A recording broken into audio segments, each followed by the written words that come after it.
கோவையில் சிபிசிஐடி போலீசார் 53 தோட்டாக்களுடன் துப்பாக்கியை பறிமுதல் செய்து இது தொடர்பாக ஒருவரை கைது செய்துள்ளனர்.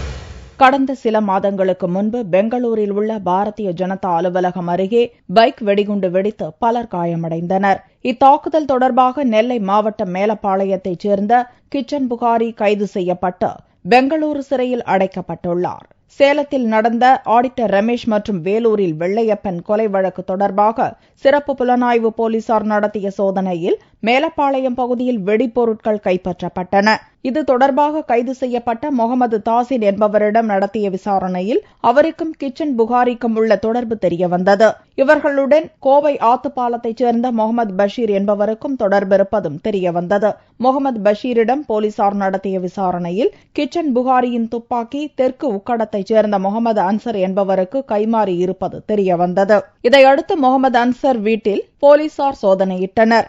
ஆனால் அதற்கு முன்பே முகமது அன்சரின் மனைவி யசிதா துப்பாக்கி மற்றும் தோட்டாக்களை ஒரு பையில் போட்டு அதை சாக்கடையில் வீசியுள்ளார். இதை அறிந்த போலீசார் சாக்கடை ஓடையில் தேடியதில் USA ஆட்டோ 7.65 mm ரக துப்பாக்கி மற்றும் அதனுடன் 53 தோட்டாக்களும் கைப்பற்றப்பட்டன. முகமது அன்சாரின் மீது வழக்கு பதிவு செய்த போலீசார் அவரை நெல்லை மாவட்டத்திற்கு அழைத்துச் சென்றுள்ளனர்.